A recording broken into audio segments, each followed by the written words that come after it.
So let's kind of start out from the beginning. I heard your podcast with Robbie E. And Sure, yeah. that's actually kind of like how we got connected, because I had already kind of planned on being part of this big thing that we're going to talk about here in a few minutes. Um, so I'd already kind of been planning on being a part of that and everything, but I didn't know that you were attached with it at the time. And just by that podcast, made me think about you, and I was like, oh, you have a Twitter account, I've got to shout you out, and we kind of connected from that, and it's really it's cool for me, man. It really Sure. is. um, I started my love and my passion is independent wrestling, and it always has been. And I was never a Hulk Hogan fan or an Ultimate Warrior fan. I didn't really grow up that way. I knew Sure, yeah. I knew about wrestling, but it wasn't until like I discovered indie wrestling and tape trading that it really pulled me in. You know what I mean? Oh, absolutely, yeah. Man, and I'll be honest with you, as somebody, you're a part of, of wrestling on the independent level as much as anybody.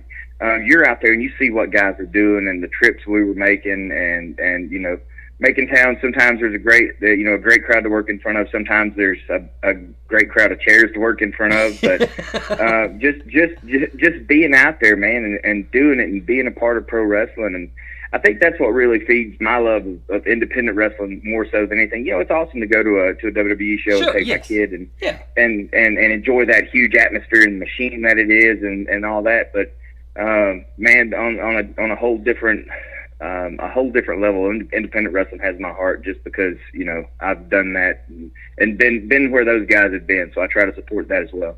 Yeah, and like a guy, like when I started tape trading, I lived in Idaho. And I don't know Bless if your you, heart. I don't know if you know much. It's Sorry about that. it's one of those things. Like as an adult, now I look back on it, and I've got a family and I've got kids, and I'm like, that I can understand people living there. Like it's very beautiful Sure. and it's quiet and nice and stuff. But when I was a kid, the internet kind of opened this giant world for me, and so I started tape trading, and there wasn't really live wrestling to go to. And so I found I only knew about wrestling through tape trading, which kind of led me to learning about independent organizations that were very far past my reach. And that's Sure, kind yeah. of how I came across, you and AJ and K Quick. That whole Atlanta late 90s era was a very important era, especially in tape trading, because it was kind of the end of tape trading. It was kind of the end of that I don't know how to say it. That boom, maybe, That or boom, something. yeah. I guess all wrestling kind of died. The bubble popped in 2001 for really everything involved in wrestling, including tape trading. But when I was kind of looking you up today, I didn't realize that you had wrestled. You started your career. What was the company called? NAWA. Is that right? Yeah, it was just an offshoot of North Georgia Wrestling Alliance, where, and you may have seen it, being a tape trader, you may have seen this.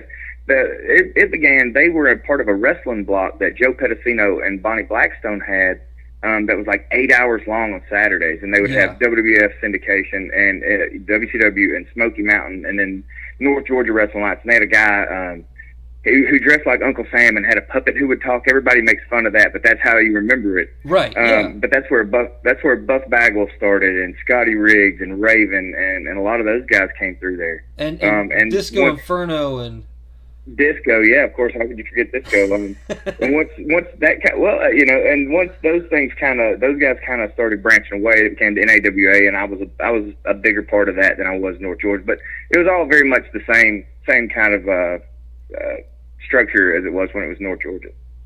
So was that your first territory? Was that your first home promotion?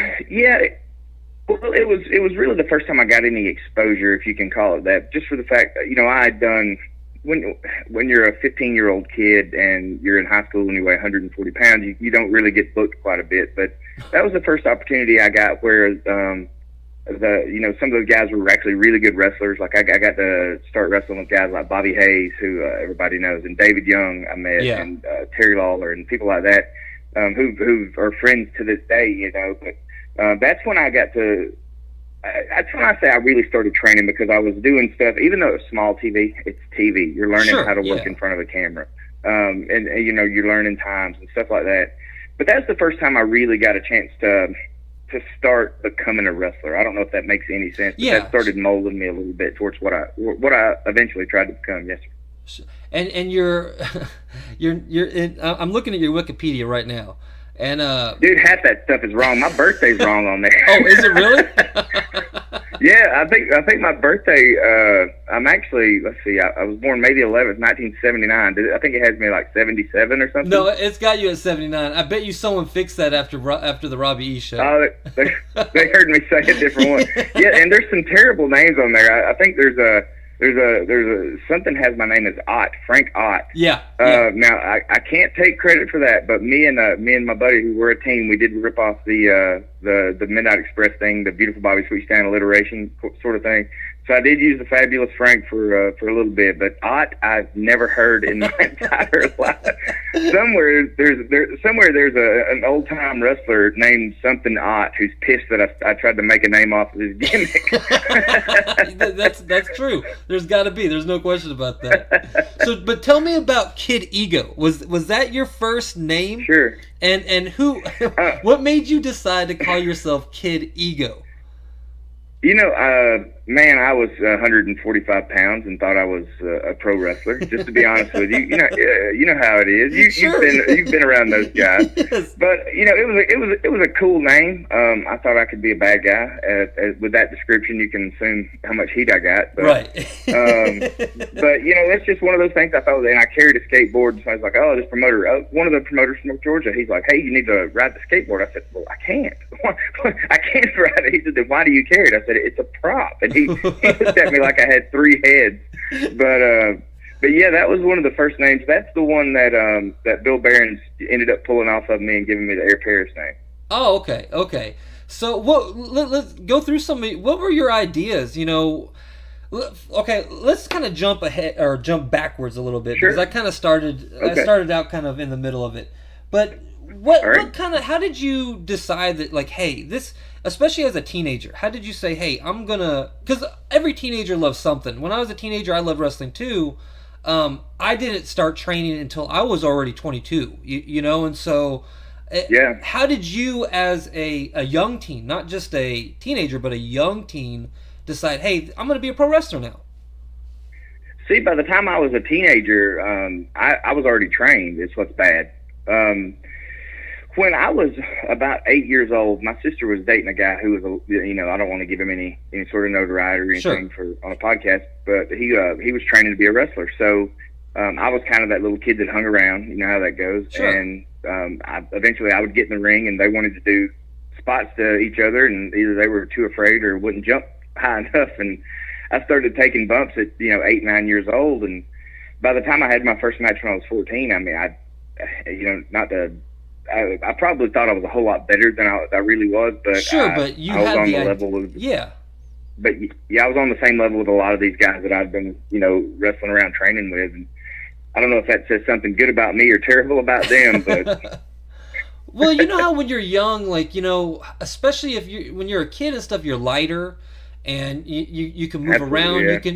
It's not so much. It's not really bumping when you're a kid. It's just kind of playing. And so if playing around, if you're learning that as you're getting older, I'm sure by 14, I bet you were a lot better than maybe you even think. Oh, I think I was still pretty terrible for a long while, but I was probably, maybe that's just a statement on how good everybody else was. I don't know.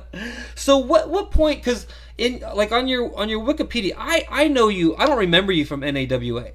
I remember that promotion, but I can't remember you specifically. I remember you from NWA Wildside. I mean, that's where. Sure, yeah. That's what, when I think of Air Paris, that's really what I think of. So on your Wikipedia, it has you. It's missing a 3-year gap between 96 and 99.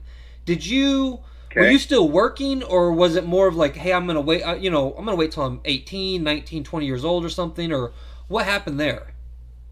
No. I was still in high school. I graduated in 97. So, no, I was still wrestling, as much as I could, as much as you call it wrestling through some of those shows. But I was still doing whatever shows I could get and still working, as consistently as I could. But No, I didn't realize they had a break in there. Probably because the next big milestone was when I met Bill Behrens and got picked up by him and started. He started agenting me a little bit and started giving me a push and got me into Wild Side and then Music City Wrestling in Nashville as well. That's probably the reason there's a jump there, because that's the next, I guess, big moment, right? As far as what happened for me. Yeah, that makes sense. And so, like, kind of take the fans back, because a lot of people don't realize that in the 90s and even the early 2000s, a lot of guys really did have that opportunity to work 3, 4, sometimes 5 days a week. Oh yeah. Not not big strong bookings, but you had that ability still. People were still taping TV on Wednesdays and taping TV on Thursdays, and you know what I mean? It's different than it is today. Yeah, and especially once we, I say we a lot, I guess pronoun pals. If I was to do a Bruce Pritchard impression of Vince McMahon, or Conrad doing an impression of Bruce doing an impression of Vince, maybe. I don't know whose impression I'm doing, but one of the two. Or three, however many I mentioned there. But I say we a lot, and I most of my career I was attached at the hip to David Young, and everybody knows him from TNA as one of the diamonds in the rough, and probably the best spine buster the business ever saw besides Arn Anderson, and just an unbelievable wrestler. So once we started working for Bill, and this is we as me and David again, we got picked up by Burt Prentice for Music City Wrestling as well. The reason I say we so much about this is because we would come to Georgia and do our match, and then, on a couple Bill shows, and then we would have promoters around the little, Georgia, Alabama, maybe Mississippi that wanted us, and then we would go to Nashville, and then we would work 2 or 3 nights for Burt, Kentucky or Lebanon, Tennessee, and we were consistently busy, and we were wrestling each other pretty much every night.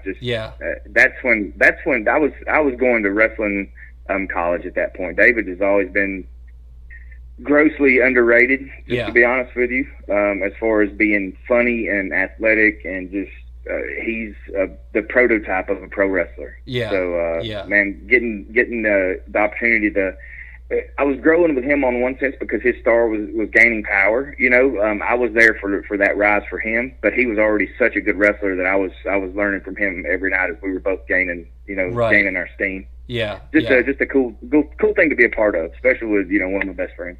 Yeah, I mean, really, you can't. That's true, because I think about that time, and you guys, and I say you guys meaning I realize that it's over the course of multiple years. It's not just in my memory, in my head. It kind of seems like everything is pushed together. But there, from AJ Styles to Rick Michaels to David Young, it really did feel like there was this influence of Georgia guys that were kind of coming, because I live in Nashville, and so I remember the Music City stuff really good. The NWA main event and that last year of WCW. So it just seemed like, man, it was a whole bunch of you guys, and you guys were just, every one of you was tearing down the house.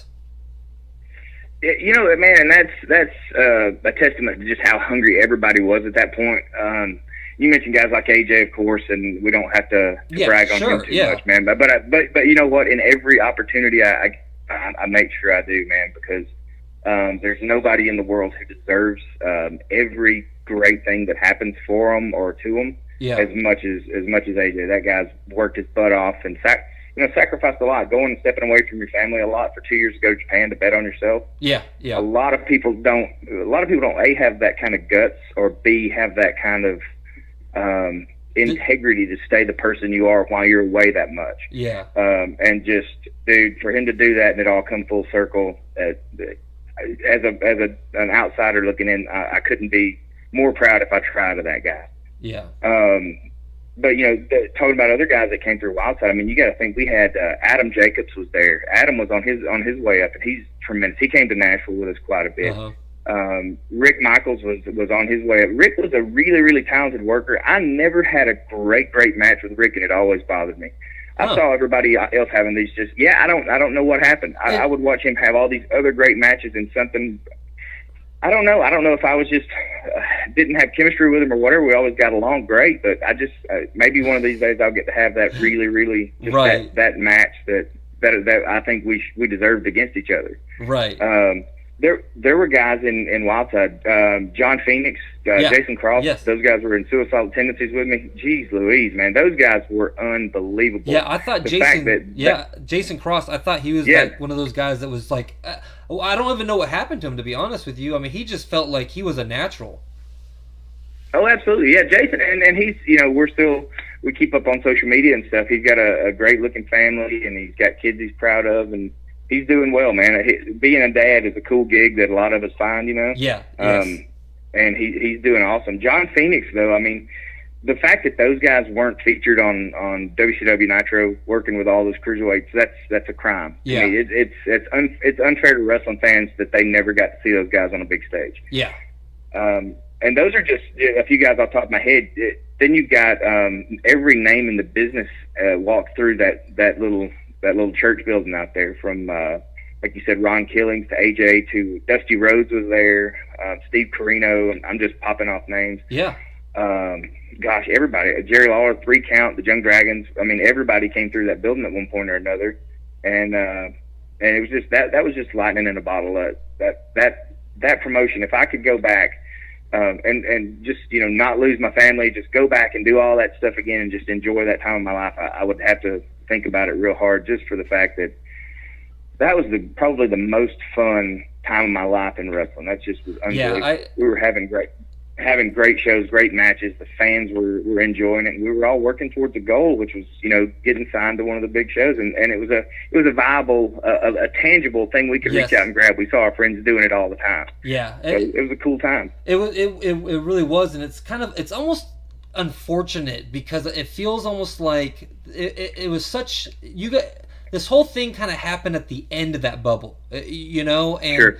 and without question, 2004, 2005, just the whole wrestling world changed, and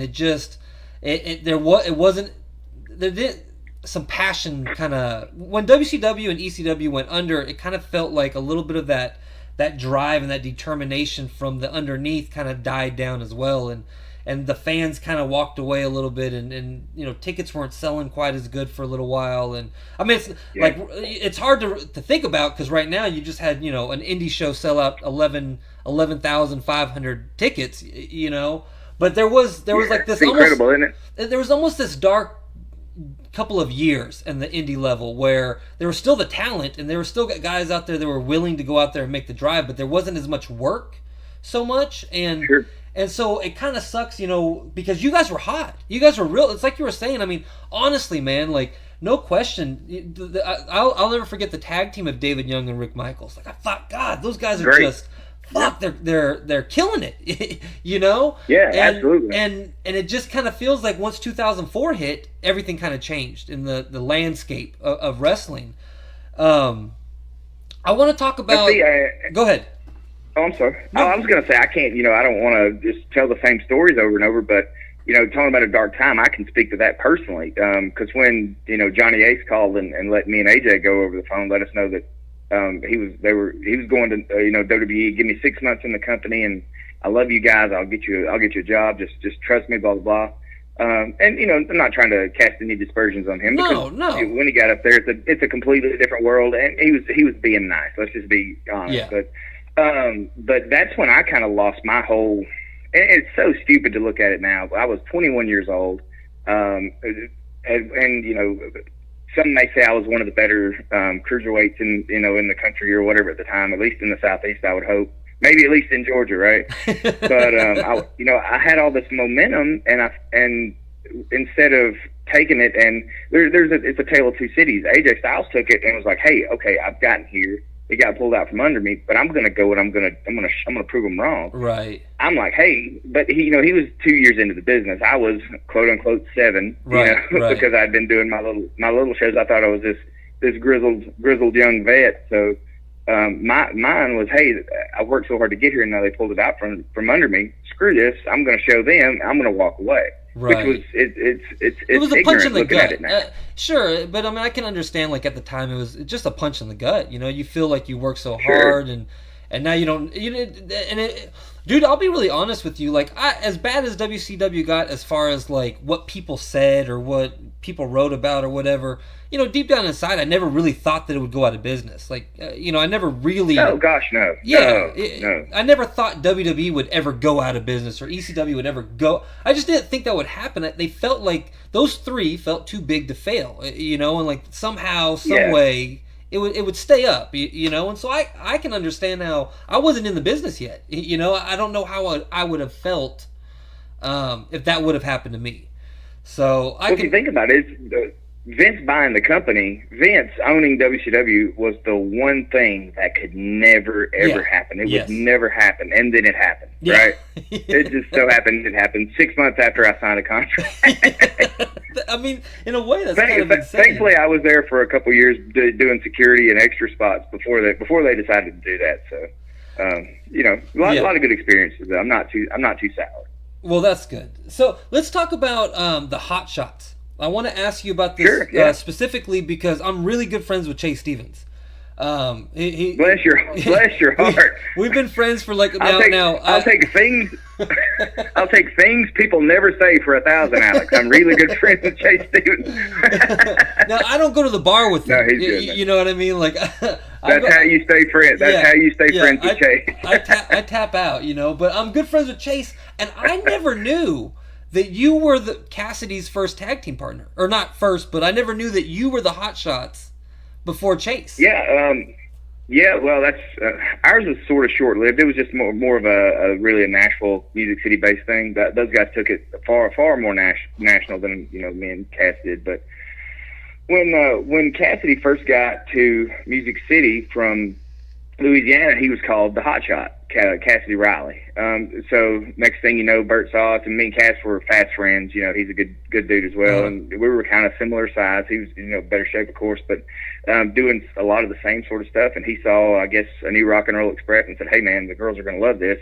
Then put us together, and it was awesome because again, Cassidy's one of those guys that I'm really good friends with to this day, and just being able to do a lot of crazy, stupid 21-year-old stuff, right? With one of your best friends. Like we were at South Padre Island, Texas for Nitro. Do you remember the one they did there? Yeah, sure.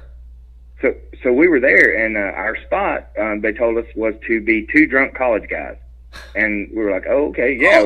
I remember this. Yeah. And then they say, "Okay, well, you can actually drink though. Just tell them it's on the company's dime. You can actually be drunk college guys, right?" So literally, they paid us $500 to Sting and maybe Luger were fighting, and they fight around a pool, and there's nachos, and literally, like, if you snap your fingers, it's as long as we're on camera, and we're just like yelling, cheering Sting on during this battle. Just two drunk college guys getting paid by Ted Turner $500 to be there. That's incredible. But it was so cool to do that, with one of my best friends in the world, let alone the business, man. Just good times. And everybody knows, of course, after that, him and Chase, I think they finally turned to me heel.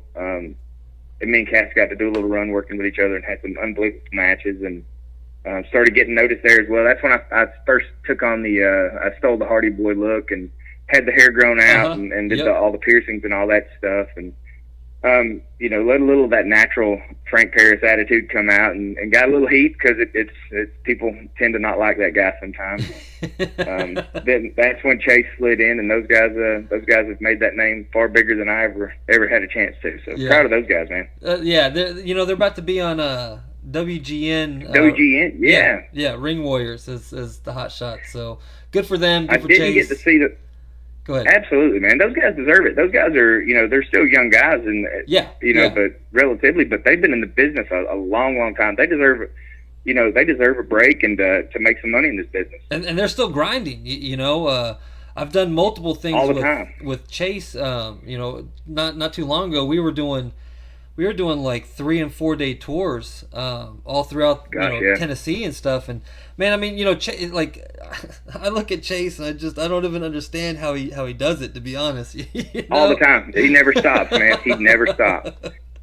But yeah, You know what? When I say prototype wrestler, he's falls right under that category with David Young. Like if Chase walks into a bar, you know what he does for a living. Am I right? Yeah. He's one of two things. He's either a rock star or he's a pro wrestler. Yeah. You know, it's one of those two things, and there's no mistaking it. I just promoted a movie, a red carpet, and it's for a new wrestling documentary called Journeyman, and so one of the VIP guests was the Francisco Chiasso, isn't it? Yes, yeah. So we promoted that here in Nashville, and one of the VIP guests is Chase, and he brings his girl and everything, and me and my crew, we get there a little bit early to set everything up, and Chase had just happened to already be there, and so I walk in and I look at him, and he looks like he's in Poison, you know what I mean? Like he's got leather pants on. He's got this leather vest with no shirt, no sleeves. He's all tan and jacked up, and he's got a bandana on. It's like dude, what is this? And then you got Jeremiah Plunkett in a tie-dye T-shirt and some sweatpants, and Tracy Smothers. Tracy Smothers is sitting there with a cane and his Tracy Smothers shirt. I love it, man. Yeah. But that's what makes wrestling so fun and so unique is that each one of those guys has a million stories to tell, and they're all characters, Yeah. I bet you. Did you ever just like stop and look around the room and think, man, if these walls could just listen right now, it would be amazing. Man, I was trained by Steve Dahl and Reno Riggins, and very cool. Yeah. When I don't know, I've told this story before, but when I first started training. I had a good job, and I was 21 at the time, and I paid my down payment and everything, and me and my oldest son's mother split real soon after that, and things just kind of spiraled downhill or whatever. And so I went to Steve and I was like, hey man, I can't afford the dues, the weekly dues.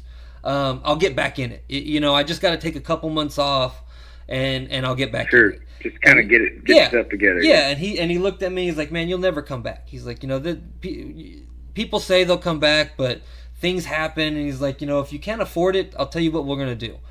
And he said, every time I call you, you answer the phone. Anytime I need you to drive me anywhere, you drive me wherever I tell you to go. Anytime you're not at your job, you're with me. And I was like, okay, cool. And so, that's the best time of my life, is just being able to drive around with Steve. Even like we drive it in, man. Yeah, drive to and from shows, but not just that. We would just be driving. He was a realtor at the time, and whenever he have to go put signs up in the bad neighborhoods, what he would do is he would have me go do it, and he'd tell me, "Hey, I'm gonna watch your back from the car," But just those little short drives where we're just bullshitting about the bushwhackers, or about what it was like when he was a kid in a car with Roddy Piper driving from Portland, Oregon to California, stuff like that. And it's like, when we were doing those tours with Chase, dude, I gotta tell you this story. Jason James. Do you know who Jason James is? I believe so, yeah. Me, Jason James, a buddy of ours, Johnny Bandana, and Tracy Smothers. We get in a car to drive around with an Apple. I'll kayfabe the rest of it, but we had an Apple in the car. And so we're in Springfield, Tennessee before a show. And Tracy's like, hey, my house, the house I grew up in, it's right up here. And so we were like, okay, cool, well, we'll go out there, So we drive over to the house, and Tracy's, we all get out of the car, and we're all walking around this house, and Tracy's showing us all these different things on the outside, and we're looking inside the windows, and all this stuff. And he's like telling us about all this stuff. He's like, man, I'm glad nobody's here. And we're like, well, we thought it was his mom's house. He's like, I don't know the people that live here anymore. God. He's like, I don't know the people that live here anymore, man. Oh, wow. But yeah, that kind of brotherhood, I mean, everyone's a character. We're all a character in a different way. Sure. And somehow we all like merge together and get along. And it is wonderful. It is probably the best thing ever, And it's one of those things. It doesn't matter if you go 2 days or 2 years without being face to face. As soon as you see each other, it's the same exact thing as it always was, and that's what makes it so cool as well. Yeah. So I want to make sure I want to direct everyone to your Robbie E. Podcast interview. It's What Happened When. It was a great interview. Like I said, that's what got me to reach out to you in the first place. but I don't want to dive deep into WCW. I think that I just, I don't want my show. I'm guarantee you is a lot less listened to than Robbie E's show. So I don't want to dive into something that you've already really talked about and everything. But I do want to kind of ask you, what was it like when you started actually working? Like, how did that feel working in a WCW ring? Not just as a filler, but as an actual person. Like, how did that feel to you, actually? It sucks. Just to be. I mean, I know that's probably not the answer you were expecting. No, I want to. I want an honest answer. It was terrible. And I've got a few friends who made it a bit better for me. And I'll sort of try to do this the short version for you. So when I was working there as an enhancement talent or as an extra, I would get to like friends of mine. Like I just had this conversation the other day with Shannon Moore, who him and Shane Helms actually vouched for me and got me my first dark match ever with WCW. Okay. Which got me on to WCW Saturday Night, which was a dream come true for me. Sure, yeah. Wrestling against 3 Count. It's out there somewhere. I think it's me, Elix, and Shark Boy wrestling against. And this is a tidbit of information for you. How stupid and naive I was. Young wrestlers, remember this: if they come around and say, "Hey, what's your name?" Don't just tell them your real name. Tell them your wrestling name, because it was Elix Skipper, Shark Boy, and Frank Paris wrestling 3 Count. I didn't tell them Air Paris. I just thought they were interested in knowing who I was. But yeah, I was getting to wrestle with guys who were my friends, and it was one of those things where you're still on the way up. And I was, they didn't change my look. I could go out there and be me for the few spots that they would give me. I wasn't really under a big microscope, it didn't feel like, and I also wasn't trying to take anybody's position. Right. I wasn't there to steal somebody's job. I was a job boy.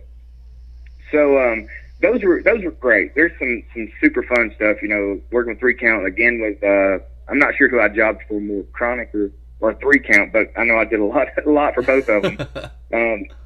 Yeah, if you've never lived until you've stood in the ring and seen Brian coming towards you with that music player.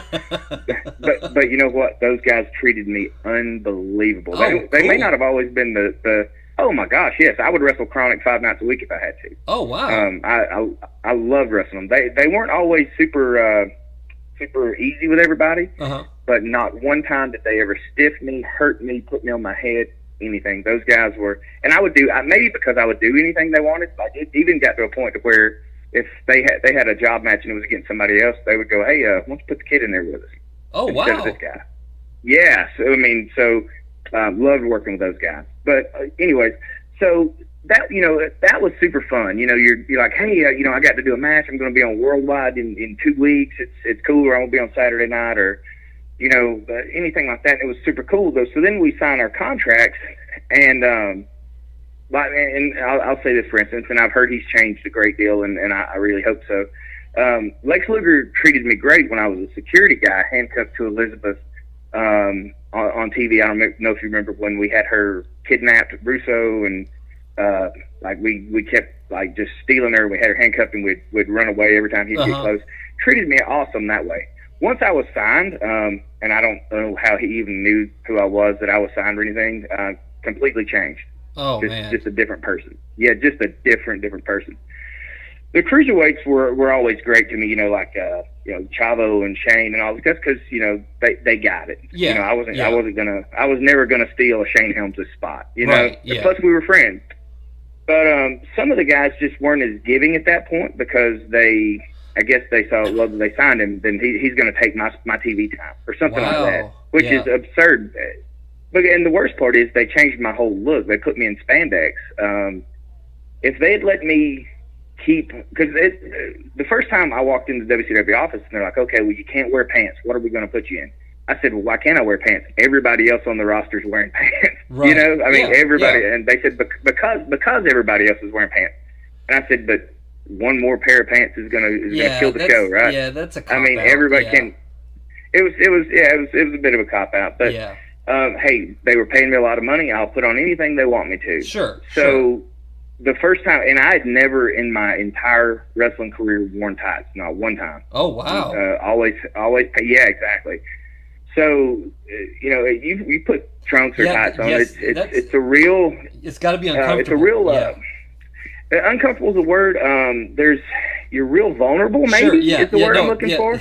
And to put yourself out there when you've never done this in front of thousands of people. Yeah. You know, and put yourself in the center of this crowd, and then also who don't know who you are to begin with. And they're already going to be scrutinizing you. And then, you know, I was never a body guy. That's why I stayed covered up, because I could work. I didn't look great. And then to compound that with millions of people on television, every bit of confidence that I had just was gone. I was not Air Paris by any stretch of the imagination. You can go and take a wild side match from, I think you posted one, where I was comfortable. I was still wearing tights, but me and AJ had a match, but it was people I knew and I was more comfortable. Right. And that guy in the ring is a whole different guy than the one that wrestled all those matches in WCW. Those were just, they were nerve-wracking. They were terrible. I didn't feel like I asserted myself near enough.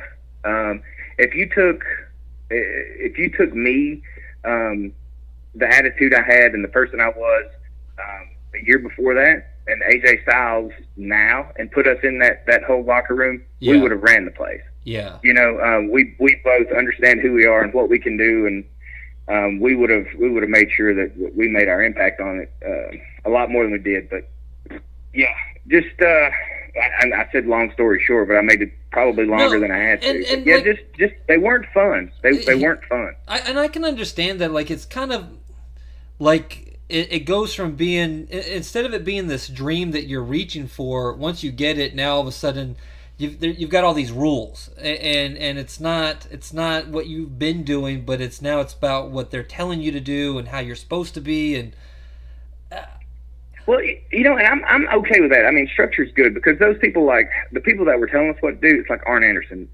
Anytime Double A wants to tell me what to do, if he wants to tell me how to eat spaghetti and meatballs, I'm going to eat spaghetti and meatballs the way Arn Anderson tells me to, because I'm sure that he's going to do it better than me and probably cooler. Right. But just man, they cut my hair. Did you feel like it was a whole deal? Did you feel like they had an idea for you though?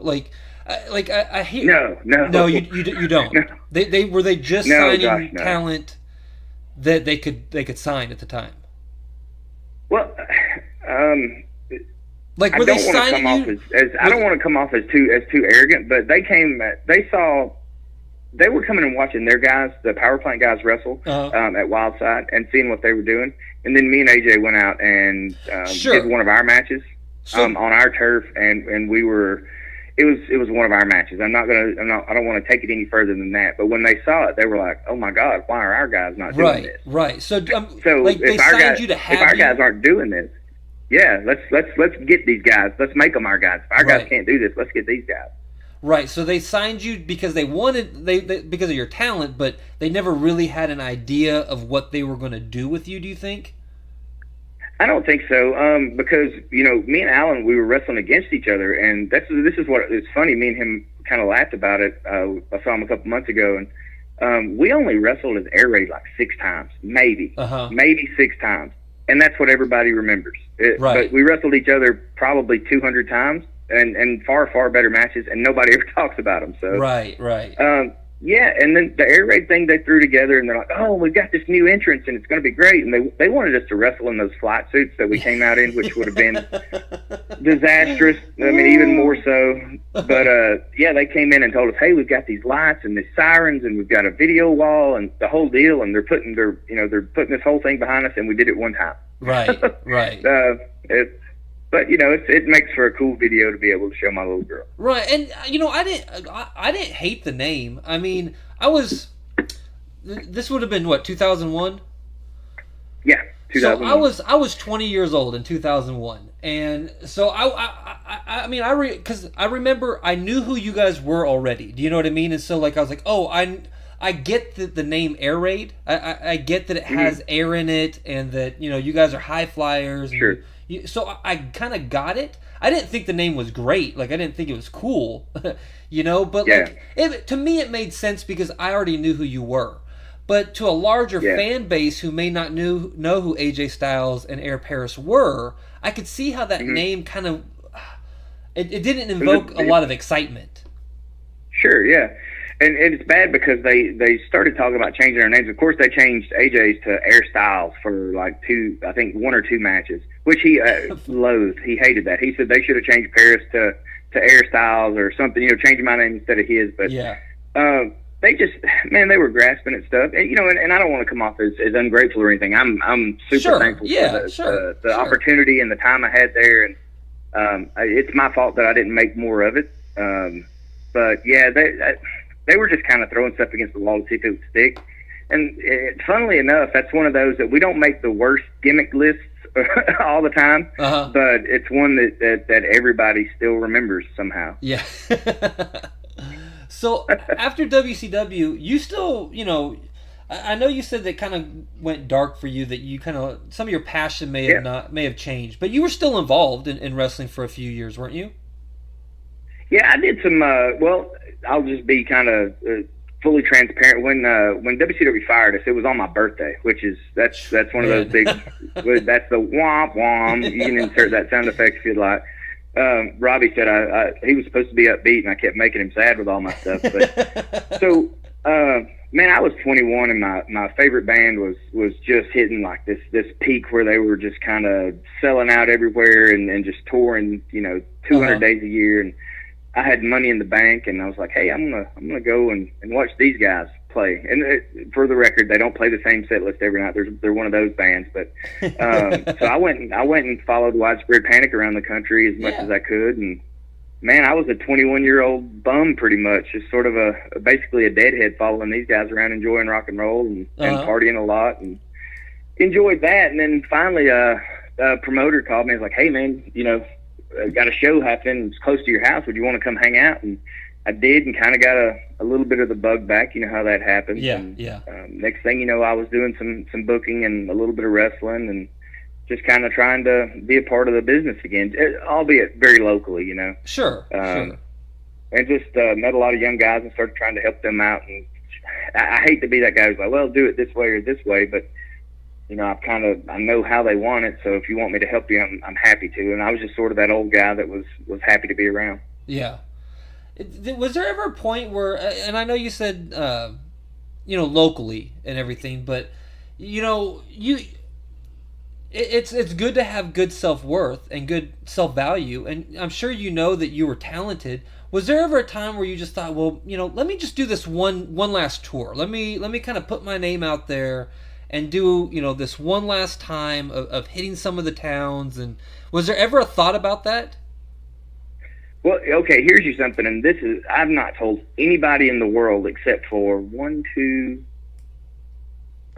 4 people have heard this period ever in life right now. So here's you a little bit of a scoop for you. No, never really wanted to do that. But recently, when I started booking the SuperStar show that we've got coming up, I just, when you get to be almost 40, which I am, you kind of realize, hey, man, I got these 2 beautiful kids. I'd like to see them grow up, Yeah, yes. So, living not the healthiest lifestyle and not taking the best care of yourself. I was never a gym guy. I'll never claim to be that. But I started working on being fit more. Sean Schultz helped me a ton. Guys like Tyson Dean, these guys are mentoring me, basically, which is awesome to have friends who are so good at this stuff to help me through it. But, man, I've dropped probably, I would say, 27 pounds right now in about the last 7 weeks. Oh, wow. I think I gained all those. Yeah. I think I picked all those up. Well, man, I hope you find about 20 more. But, man, I'm and it's one of those things where every morning my little girl Perry, she'll tell me that she's proud Dad's doing so good, So I set this goal for myself, and here's your scoop. I've never received a check from World Wrestling Entertainment. I've never received one. So I set a goal for myself. I may have to go in and change my Wikipedia and fix my birthday a few times, but I told Bill Behrens, I said, Bill, I want to get into shape, and I at least want to do a loop as an extra, be a security guard, because I've never gotten to do that. That's one thing in my career I never got to do, was be a part of a WWE locker room. Even as I have no delusions of grandeur. I'm not going to be a wrestler for them. I'm not going to be a character on TV. If I can just go to my mailbox one time and receive a check with that logo on it, right, I think that would be a really validating thing for me as far as my wrestling career. So, You, my wife, Bill Behrens, and like two of my closest friends are the only people who have ever heard that now. So, well, and now the 87 people that are listening to this too. Well, you know what? They can tell their friends, but that's my goal. It gives you something to set your sights on and sort of keep driving towards. Yeah, If I can do 20, and I'm not like grossly obese or anything. I'm probably in the best shape I've been in since, I'm probably nearly in 2002 shape right now. Just to be honest with you, my cardio's came back, and if I could just replace my knees and my neck, I would be in I'd be in the shape of a 70-year-old man at that point. Yeah. But yeah, that's the goal I'm working towards now. So sort of a play on what you were asking, doing this one last tour or something. Yeah. Not exactly. I don't see myself as a wrestler full time or anything like that, but I want to be able to go to my mailbox one day and pull out a WWE check, just because my kid would think that's cool. So sure. I think it's cool. Yeah, and good for you, man. I mean, dude, Sean is one of the fittest people I've ever met He's amazing. My entire life, man. He's insane. It pisses you off too, doesn't it? It does, because man, like, it's hard. Now, I'm not lying when I say I probably in the amount of time that you've lost that weight, I have probably gained that weight. Where I was on the other side, I've been training for like the last year, trying to get myself back into shape. Just for that delusion of grandeur of, I've got 4 kids, and my oldest kids are 16, and they actually remember when I was training, and they used to come with me to the shows, and they remember that. But my younger kids have never seen. They get to come with me occasionally to shows and stuff, but I'm working, and so my kids aren't really there. They don't get to see that side, and so I thought, well, LT Falk is a good friend of mine, and maybe me and him can have a match, or maybe me and my buddy Bandana. So you want to have a good one so your kids can see it, right? Yeah. So I've been working out and training, trying to get myself back into shape, and I've had from the promoting the movie, and then I've got this coming up. I've got WrestleCade coming up. I've got I just started a production company, and so I've been going around, filming shows and doing that. And man, I've been so busy that I have gained more weight in the last month and a half than I think I lost in a year. And wow. So I've got to get myself back on that pony. But man, fitness is one of those things. It's so important. I'm right there. I've got kids, and I'm right there with you. Like I want to be able to see my kids grow old. I want to be able to, me too. I don't want to die of a heart attack or lose my leg because I eat bad, or man, things really hit you in the face when you're in your mid-30s. Like it really absolutely. And man, just being out in the yard, like we bought a house and a few acres back in January, and man, just getting out in the yard and playing with your kid, like you know how being a wrestler is, you're already beat up and it's enough. But if you're playing baseball, you don't want to start huffing and puffing and not be able to play tag with your kid. No, dear, I don't want to play tag anymore. Dad's going to lay down and have a heart attack here. You don't want to do that. So it's just one of those things, man. I want to make my wife wait a little while longer for my life insurance. I'm going to make her deal with me for that. But man, I just, God's blessed me with good family, and I'm the last person I think everybody thought would grow up and be a family man, but. Man, it's me and a house full of girls, and there's nothing better, dude. As long as I can enjoy that, if me having to exercise and train and maybe eat a little less for fun and a little more for function, I'm going to do it, man. Yeah. This being a dad's it's a cool gig, man. Yeah, it's the best thing I've ever done in my life. So yeah, I agree. Absolutely. So I'm very proud to see a young man saying that, because most you see a lot of young guys who don't get it, man. It takes you till later in life to understand what it is to have kids, and man, I don't want to miss a day with them. I come from an abusive home, and when I moved out when I was 13 and started doing drugs real bad. And oh gosh, I've lived a very full life, a very, very full life, and so I was really young when my first child came, and I was obviously scared and everything, but I made the decision right then that no matter what, I'm going to be better than my dad was. And good for you. And so me and my both of my older boys, my 2 older boys, I'm not with their mother. But my ex has lived here in my house with me and my wife and our kids. We actually watched my son's little brother from her while she was in the hospital having another child. They stayed at our Wow. house. And because, when it comes right down to it, and trust me, I'm not like saying that this is a general thing, but whatever issue, whatever heat I have with my ex, my kids, they love their mom and their dad. They don't give a shit. And they don't deserve it. Yeah, they absolutely. don't care. I've never spoken ill about, even when they're, trust me, there has been times when shit has not been, but I've never spoken ill. Like, I used to hate, my mom would always talk about my dad to me, and you can't help it. She would just confide in me, sure. But I didn't want to hear that shit. I didn't want to hear about it, and so I remember that, and I kept that with me. Sure. And my kids will never hear me talk poorly about their mom or a situation. You have too much respect for them. Yeah, and that's all it really is. And being a dad is the greatest thing I've ever done. No matter how successful I am in business, if I'm not successful here at home, then I'm not really a success. There you go. Absolutely. See, my real dad actually, he didn't even want me. He didn't. Paris, and here's you a funny little tidbit too. I'm not trying to take it too far off the rails for you, but here's an interesting little tidbit. My last name isn't supposed to be Paris. My brother and sister's dad actually came to the hospital and signed my birth certificate because he didn't want a baby to lay there without a name for days and days. Oh wow. Yeah. Oh yeah. So my real dad was never around. My mom, she met my stepdad, Mark, who I only preface it with stepdad there. He's my dad. Raised me ever since, man. And dude, that guy stepped in. He was a young man. My mom was, much older than him, and it's one of those deals where he stepped in and did a whole lot of stuff, man. He used to drive. I'll never forget when Hyundai first came out. He'd bought this little it was a little hatchback 4-speed in the floor Hyundai. Yeah. And every Sunday he would get in the car because he's a lineman. He works on power lines.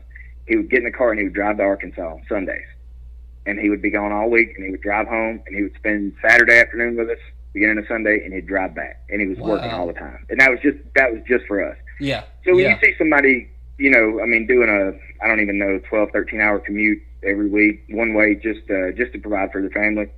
I mean, that's a strong man to have as a role model. So if I can ever live up to the standards that he set for us, because we never went without, man. Everything we always wanted, we always had. Even if we may have had to wait for it or wait till the price come down or something like that. But I can never say that I had a bad childhood once he was in my life. Dude. Right. The only thing bad he ever did to me was make me a Minnesota Vikings fan. That's the worst thing he's ever done to me.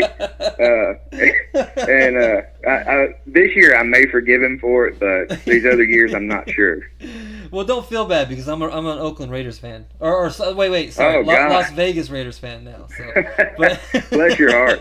I'm from California. Bless your heart. So yeah, it's just I quietly watch the scores by myself. So nice. I actually was gonna look at tickets. I'm gonna be in Vegas next month, and I think they're playing I want to say the Chiefs. While I'm there, at 4 o'clock in the afternoon. Probably, man. That'll probably be a good game too. So that might be something to go watch, man. Yeah, I mean, it'd just be a middle of the day, something to do while we're, of course, Widespread Panic's playing 3 nights out there. But I may send you some photos from a Raiders game on there. Yeah, buddy. especially them winning. Especially that's the photo that I want to see the most. Let's not make any promises about winning. Now you're talking about the Raiders, bro. So now that we've talked about our parents and our kids and football, I didn't mean to take you so far off the rails. No, there, man. And your career and everything. Now let's jump into this humongous event, the Superstars of Wrestling. Oh yeah. Because I'm excited. I know Daphne and Duke the Dumpster Drosy are excited, and Rebecca Reese, who this is her first convention. This is her very first deal. Wow, very cool. Yeah, I'm bringing her along, and I just, I told her not to expect too much because she's new, but I just wanted her to kind of get the experience, and she's a good girl, and she loves wrestling, and she's this is her about 18 months in the business now. How many months? About 18 months. Well, that's not. I actually went and watched her versus Stormy on YouTube. When you mentioned her, dude, very good. There's a lot there. So I didn't realize she'd only been in the business for 18 months. So yeah, she's still real young, man. And so I just want to kind of bring her along, and I feel like it's like we were talking about. Some of the best times you have in the business is when you're going to and from places with other people. You know, That's when you learn, man. Yep. Yeah, and we're so stoked to have you guys be a part of the show as well. When this thing sort of, the same promoter who sort of brought me back into the business in 2004, 2005, he called me. You know, we've been friends a long time, and you know, you lose touch. But he said, "Hey, man, can you get me Jerry Lawler?" And I said, "Sure. Like, what's the date? What do you need it for? I'll do what I can." So I make some calls, and I'm like, "Well, King's booked. You know, is there anything else I can do for you?" And so he tells me, "Hey, I've got this show at the Forum River Center on September 22nd." And you got to think we're 2.5 months out, and we don't have anybody booked for it at this point. Wow. So I said, and the Forum's it's a beautiful venue, man. The Forum River Center, right there in the middle of Rome, holds about 2,400 people. TNA's ran there. WCW used to do Saturday night tapings there. Just a perfect little arena for wrestling. It's going to be great, man. And you know, Rome is where I cut my teeth. That's where North Georgia Wrestling, the NAWA, all that was. And it's, you know, 20 miles from my house, so everybody knows me, right?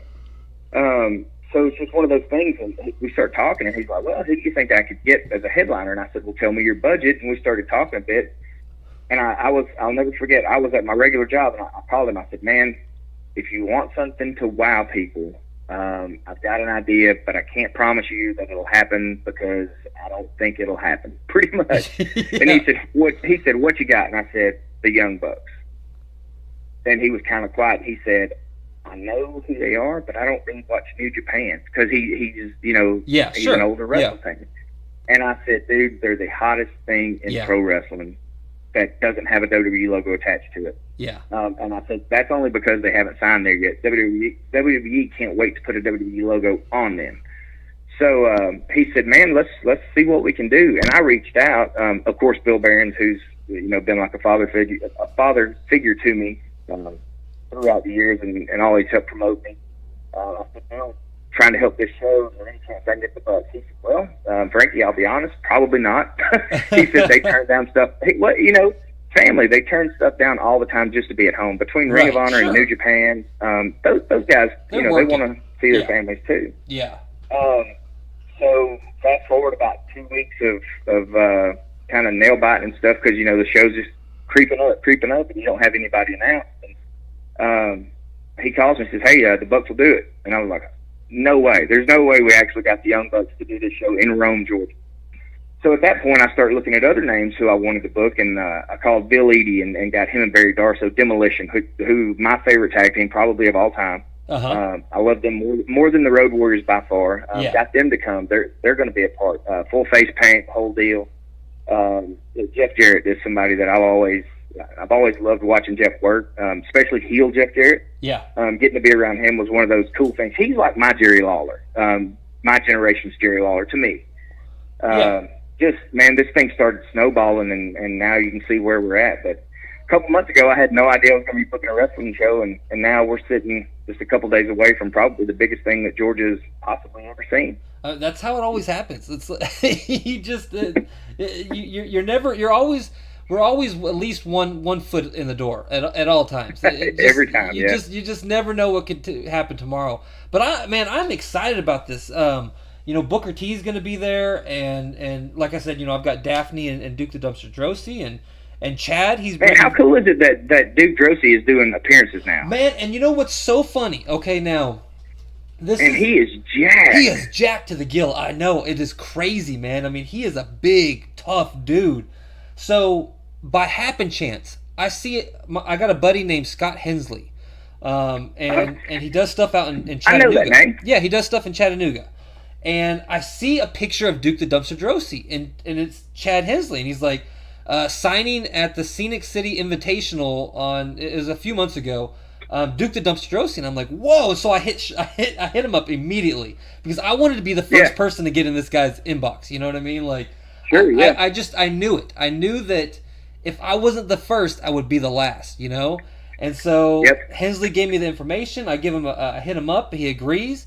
And after he agrees, like 2 weeks after he agrees, I start seeing him popping around on all these different things. Everywhere. And so I hit him back up and I was like, "Hey, did you have any idea that you would be this in demand?" He's like, "No, brother, I had no idea." He's like, "When you hit me up, I thought, wow, another person actually wants to book me?" I was like, "I am so glad that I got you for this, man." Oh yeah, man, and he's got a really good response too. That's one of the names that I'm probably most excited about because he's one of those guys from when I was a kid that I love the dumpster. You know, I thought it was just so cool. I got and it's trash cool to see cans. he's so jacked too, man. Oh man, he looks fantastic. You know, I got trash can lids from the sign for the fans. You know, nice. Very cool.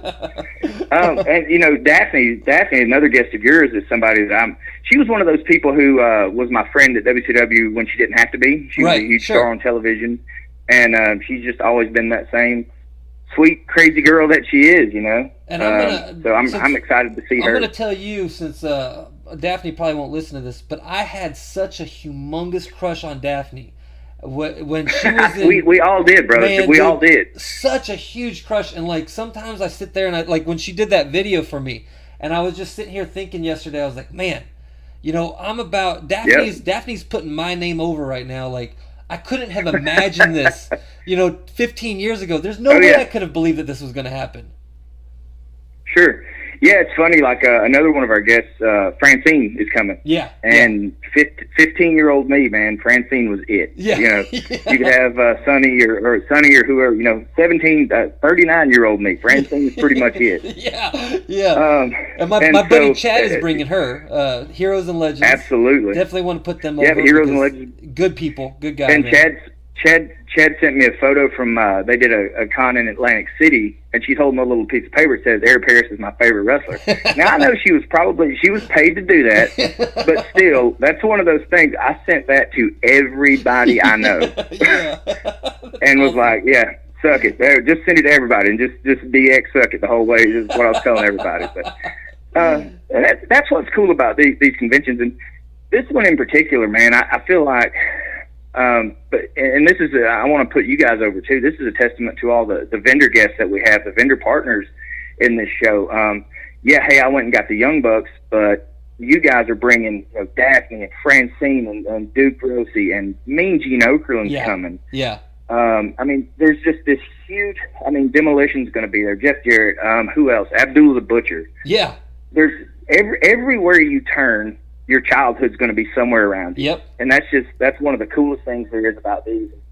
I've been invited to come to WrestleCade and hang out. I haven't got to do one of those yet. But man, if this one goes well, I'm probably going to have to take them up on their offer. But can't believe how much this has gotten, how big it got. I mean, just to be perfectly honest, it's gotten huge. Like I said, I'm incredibly excited to do this. I'm actually going to do WrestleCade as well. I'm bringing Daphne to WrestleCade. Daphne Very cool. and Impact star Kira Hogan. We're gonna do WrestleCade. Yeah, and I'm a huge fan. She's a Georgia girl as well. She's very talented. She is absolutely fantastic. I did the last set of Impact tapings in Orlando, and I did production and I drove the shuttle bus, and so I would drive Kira to and from a lot of places, and we just started talking and stuff, and like just really got along, you know. And so on the last day of tapings, I was like, the first thing that I hear about that comes up, you know, I'll make sure to hit you up. And she's like, cool. So I brought her to not Knoxville. It's right outside of Knoxville. MSWA for Ox Harley. I brought her out there.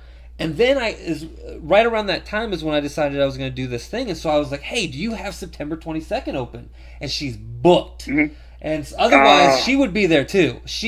And that's the thing nice. is like now I'm having to book Kira because like she just all of a sudden, man, it's just like bookings are flying in like crazy. So I'm having to book her like 6-7 months in advance now, you know, just to get her. And I was like, because I'd bring her with me everywhere, you know, her and Daphne, I'd bring everywhere I go. Very cool. And see, it's good to see like great things happening for people who are good people as well. You know? Yeah. That's.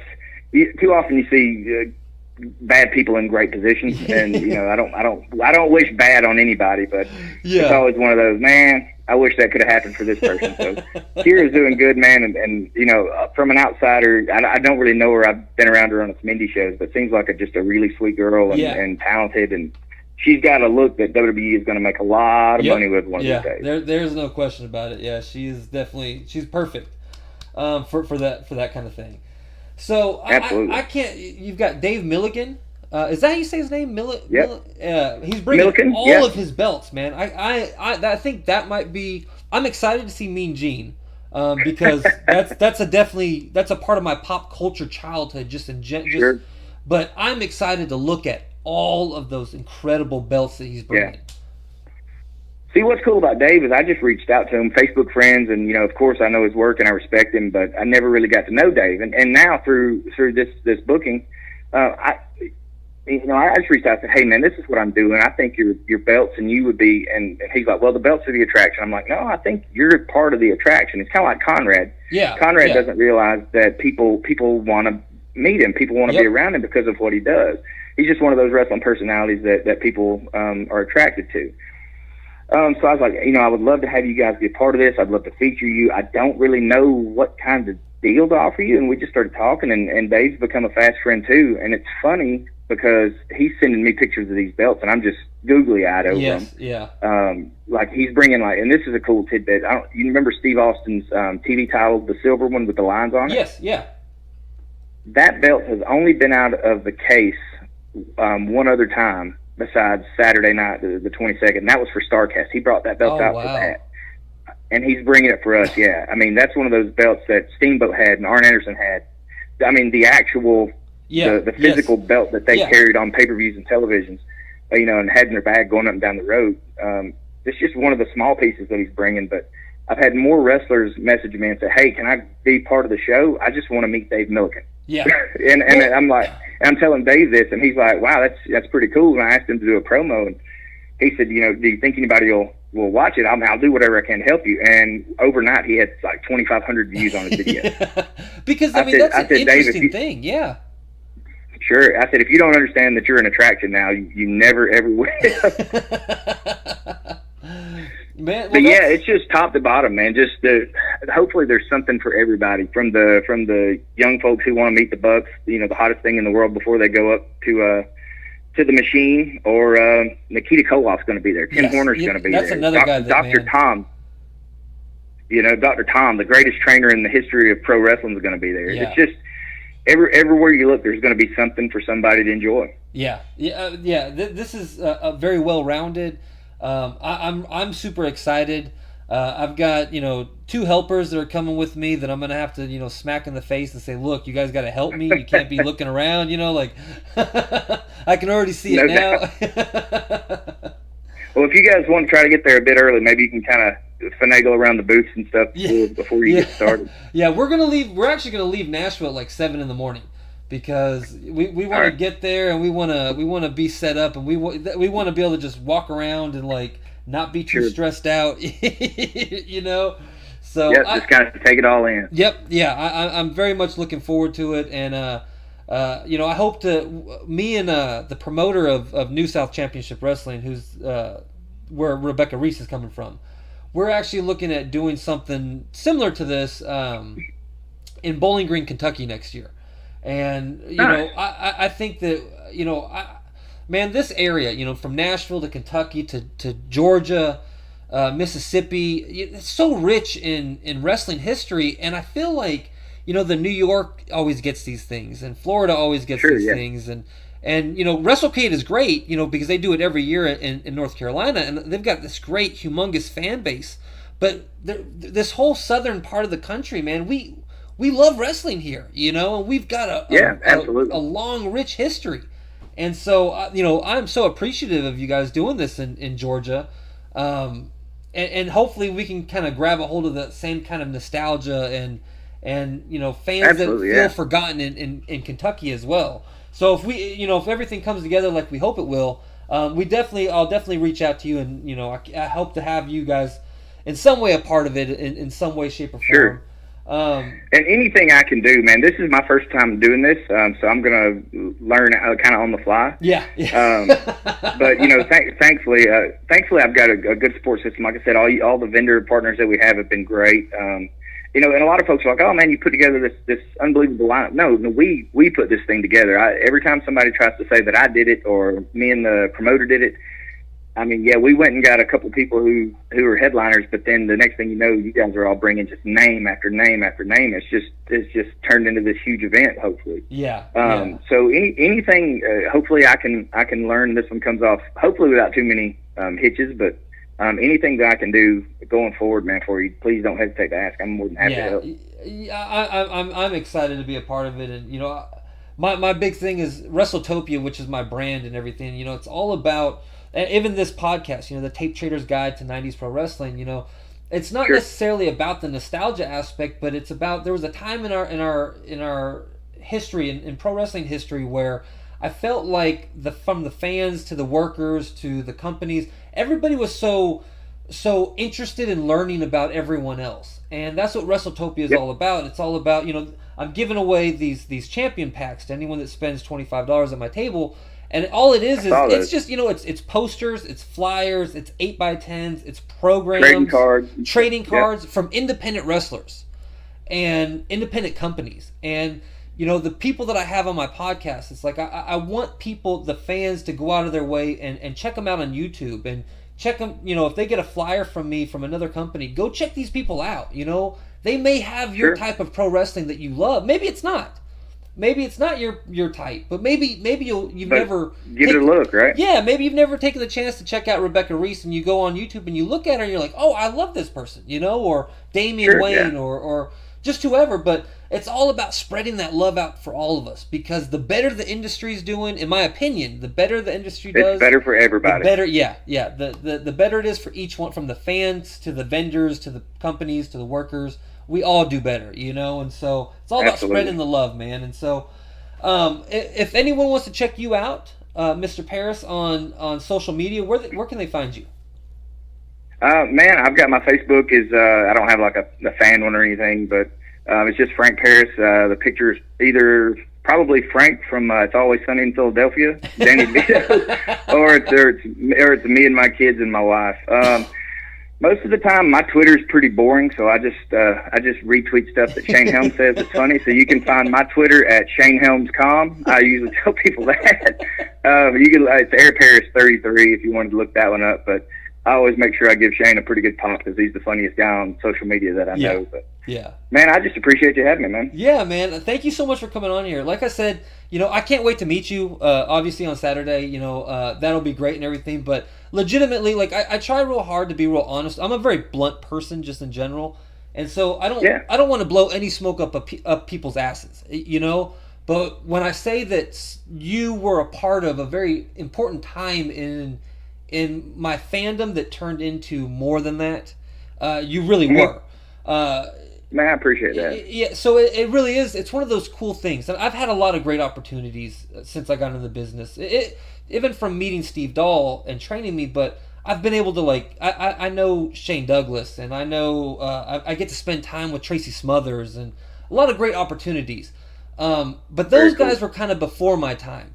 You guys were, someone like you was very pivotal, because you were a part of this community that I was involved in, that really pushed that passion to being more than just a fan, and being it's the reason why I get to sit here and interview you, because of you. It's your fault that I'm doing this right now. So. Oh man, my apologies. I'll make it up with a cold beverage, hopefully in celebration Saturday night after the show. Yeah.